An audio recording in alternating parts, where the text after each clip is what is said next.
2024 के लोकसभा चुनाव से पहले सुप्रीम कोर्ट का बड़ा फैसला आया है। इलेक्टोरल बॉन्ड को अवैध करार दिया गया और 3 हफ्ते में जानकारी मांगी है सुप्रीम कोर्ट ने कि राजनीतिक दलों को एसबीआई को जानकारी देनी होगी कि इलेक्टोरल बॉन्ड के जरिए किस किस कॉर्पोरेट समूह ने कितना पैसा इलेक्टोरल बॉन्ड में लगाया है।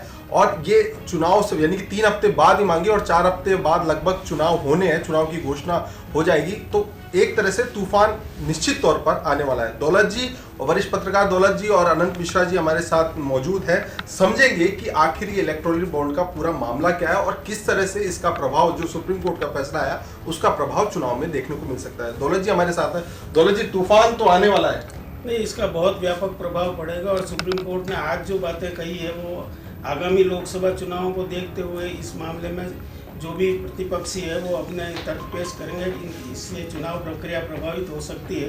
तो निश्चित रूप से उनकी तरफ से और सुप्रीम कोर्ट के सामने दलीलें देकर के कोशिश ये की जाएगी कि इस फैसले को आगामी लोकसभा चुनाव के बाद इम्प्लीमेंट किया जाए, ऐसी संभावना है। क्योंकि ये फैसला इतना व्यापक असर डालेगा, क्योंकि आप ये देखिए कि जब से चुनावी बॉन्ड योजना लाई गई है तब से निरंतर इस बात के आरोप लग रहे हैं कि इसमें पारदर्शिता नहीं है।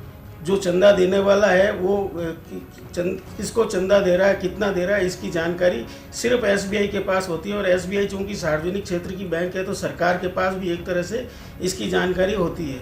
विपक्ष का ये आरोप था कि जो भी उद्योगपति या कॉरपोरेट घराना विपक्षी पार्टियों को चंदा देता है उसके पास केंद्रीय एजेंसियां जांच के लिए पहुंच जाती है और दबाव डालती है।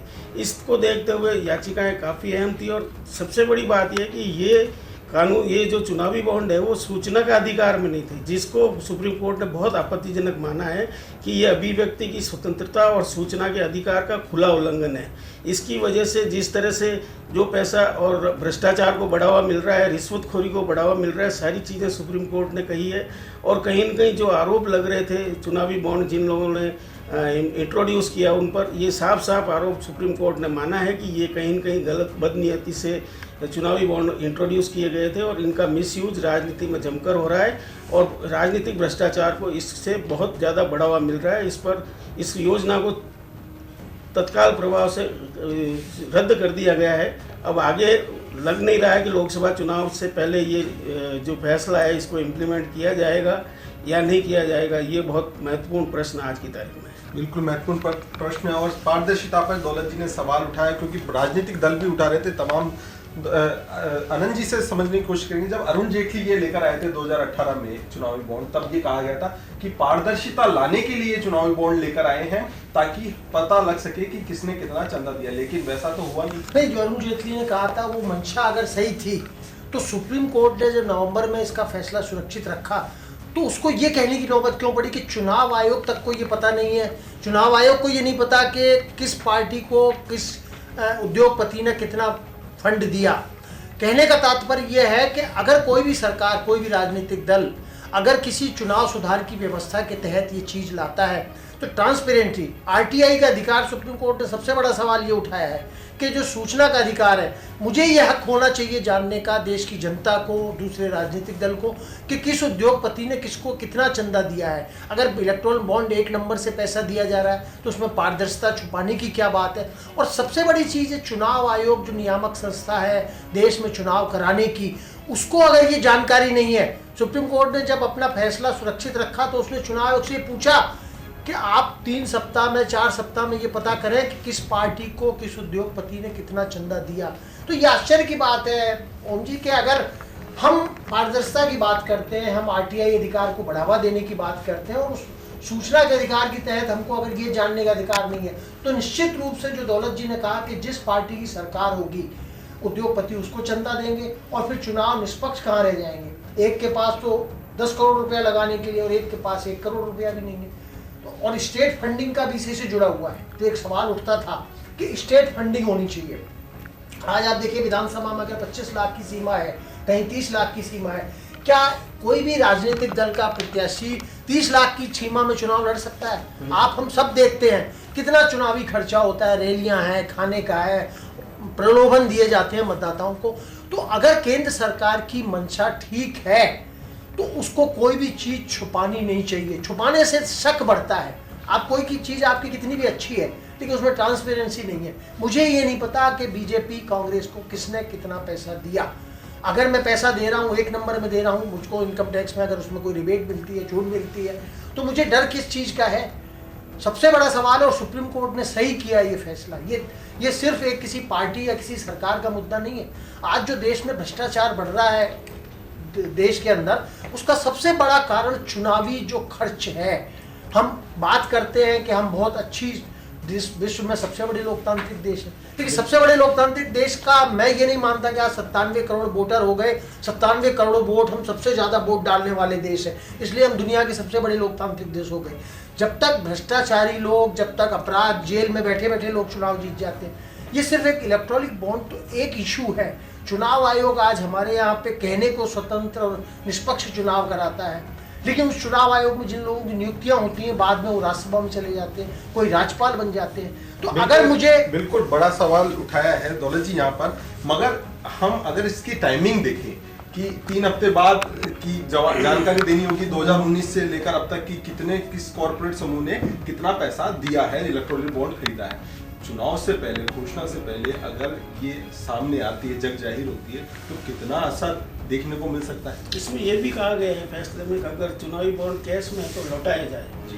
तो अब ये प्रक्रिया कैश जो चुनावी बॉन्ड खरीदे गए हैं और कितने खरीदे गए हैं, कैसे लौटाने हैं, ये इतना कम समय रह गया। और सबसे आश्चर्य की बात यह है कि सुप्रीम कोर्ट ने ये फैसला सुरक्षित रखा था, और सुप्रीम कोर्ट को भी ये अच्छी तरह से मालूम था कि लोकसभा के चुनाव आने वाले हैं।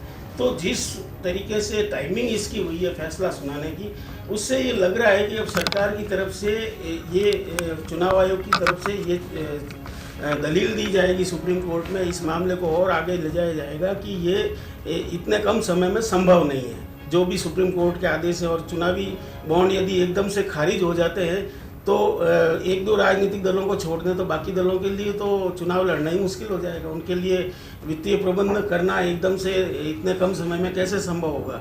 तो बहुत बड़े बड़े सवाल है। फैसला बहुत अच्छा है फैसला, लेकिन समय से पहले आना चाहिए था फैसला। ऐसा लग रहा है चुनाव के अहम मौके पर आने की वजह से कई तरह की समस्याएं खड़ी हो सकती है, और उनका निदान ढूंढे बिना यदि फैसले को इम्प्लीमेंट करने का आदेश सुप्रीम कोर्ट ने जारी किया है और उसको परस्यू करता है कि ये लागू होना ही चाहिए, तो निश्चित रूप से बहुत बड़ी समस्या चुनावों को लेकर के खड़ी हो सकती है। देखना ये होगा कि अब सुप्रीम कोर्ट आगे जो फैसला तो सुना दिया है, रद्द होंगे चुनाव बॉन्ड, लेकिन आगामी चुनाव के लिए क्या व्यवस्था सुप्रीम कोर्ट देता है, क्योंकि चुनाव तो सिर पर है और सारी व्यवस्थाएं चुनाव के लिए पहले से की जा चुकी है। चुनाव आयोग ने भी अपनी तैयारियां शुरू कर दी है, राजनीतिक दलों ने भी अपनी तैयारियां शुरू कर दी है, चुनावी बॉन्ड की बिक्री भी हो चुकी है, लोकसभा चुनावों के लिए शुरू हो चुकी है। तो अब किस तरह से क्या आगे बढ़ेगा, ये बड़ा इम्पोर्टेंट सवाल है कि क्या इस फैसले को आगे के लिए टाला जाएगा या इसे इसी चुनाव से लागू कर दिया जाएगा, ये बहुत महत्वपूर्ण प्रश्न है। महत्वपूर्ण प्रश्न है। आनंद जी से समझेंगे। आनंद जी, एक रिपोर्ट आई थी कि कांग्रेस को, भाजपा को 10 गुना ज़्यादा कांग्रेस से जो चंदा मिला है। विपक्ष हमेशा से सवाल उठाता रहा है कि इलेक्टोरल बॉन्ड एक जो पूर्ववर्ती सरकार थी राजस्थान में, मुख्यमंत्री अशोक गहलोत वो भी बोले बस सबसे बड़ा घोटाला उन्होंने बताया था।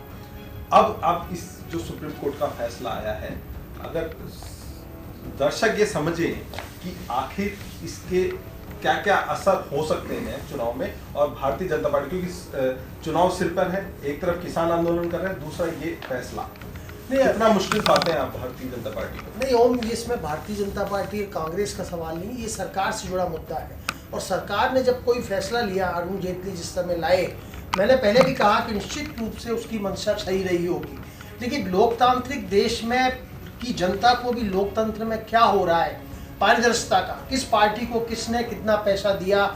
आज अभी एक चुनाव से संबंधित बात नहीं है, मैं पूरे चुनाव नहीं, पूरी राजनीतिक व्यवस्था पर सवाल इस पे खड़े होते हैं। चुनाव तो 5 साल में एक बार होता है लोकसभा का, कभी 2.5 साल में हो जाता है, लेकिन छोटे छोटे नेता जाते हैं, दिल्ली से जयपुर आते हैं, जयपुर से मुंबई जाते हैं, चार्टर प्लेन उड़ते हैं।